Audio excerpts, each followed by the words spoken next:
ഞങ്ങൾ ഗുരുവായൂർ വന്നിരിക്കുകയാണ് ഗൈസ്. അപ്പോൾ ഞങ്ങൾ തൊഴുതിട്ട് വന്നിരിക്കുകയാണ്. ഞാനിപ്പോൾ ചെരുപ്പെടുക്കാൻ പോവാണ്. ഞാൻ എടുത്തിട്ട് വരാവേ.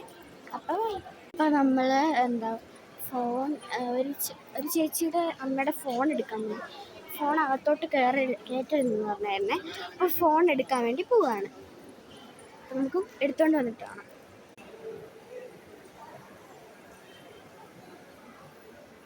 അപ്പം നമ്മൾ ഫോൺ എടുത്ത് കഴിഞ്ഞു.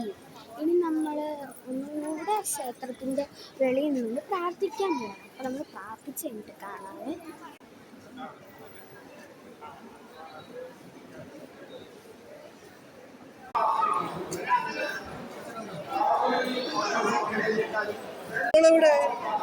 കുറേ ക്യൂ ഉണ്ട് ഗൈസ് ഇവിടെ. അപ്പോൾ ഞങ്ങൾ കുറേ കാര്യങ്ങളൊക്കെ ചെയ്യണം. അപ്പോൾ ഇനി നമ്മൾ വേറൊരു സ്ഥലത്തോട്ട് പൊയ്ക്കൊണ്ടിരിക്കുകയാണ് ഗൈസ്. ഇവിടെ കുറേ കടയുണ്ട്. ഇവിടെ നിന്നൊക്കെ ഞാൻ എന്തെങ്കിലുമൊക്കെ അമ്മേനെ കൊണ്ട് മേടിപ്പിക്കും. പ്ലീസ് പ്ലീസ് എന്ന് പറഞ്ഞ് ഞാൻ കരഞ്ഞ് മേടിപ്പിക്കും ഗൈസ്. അതാണ് എൻ്റെ സ്വഭാവം. പറഞ്ഞാണ് ഗൈസ്, ഞാൻ പൈസ കൊണ്ടുവന്നിട്ടുണ്ട്. ഞാൻ തന്നെ ഉണ്ടാക്കിയത്. ഇതുണ്ട് ഗൈസ്. ഭൂകമുണ്ട്. നിങ്ങൾക്ക് കാണാൻ പറ്റുന്നുണ്ടോ എന്നറിയത്തില്ല. എനിക്കറിയത്തില്ല നിങ്ങൾക്ക് കാണാൻ പറ്റുന്നുണ്ടോന്ന്. ഇവിടെ ഒന്നും ക്ലിയർ അല്ല.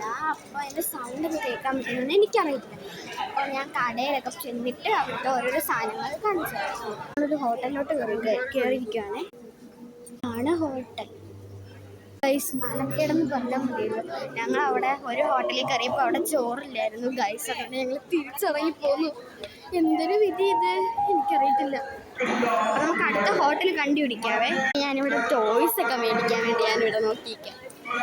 ചുമ്മാ അറിയാണ്, ഞാൻ ഒന്നും മേടിക്കത്തില്ല. അപ്പം നമ്മൾ കഴിക്കാൻ വേണ്ടി വന്നിരിക്കുകയാണ്. അപ്പം ഞാൻ കഴിച്ച് കഴിയുമ്പോൾ കാണാവേ. ഞാൻ ഓർഡർ ചെയ്തിരിക്കുന്നത് മസാല ദോശയാണ് ഗൈസ്. അപ്പോൾ നമുക്ക് വന്ന് കഴിയുമ്പോൾ കാണാവേ. ഒത്തിരി ഇത് ഇപ്പം ഞാൻ ഓർഡർ ചെയ്ത് മസാല ദോശ വന്നിട്ടുണ്ട്. അപ്പോൾ ഞാൻ കാണിച്ചു തരാം. ഇത്രയും വലിപ്പം വരും അതിന്. കറിയൊക്കെ പുറകെ വന്നോളും. പിന്നെ ഒരു കോഫിയും കൂടെ ഓർഡർ ചെയ്തിട്ടുണ്ട്. അപ്പം ഞാൻ കഴിച്ച് കഴിയുമ്പോഴേക്കും അടുത്ത വീഡിയോയിൽ നമുക്ക് കാണാം. അപ്പോൾ എല്ലാവർക്കും ബൈ ബൈ.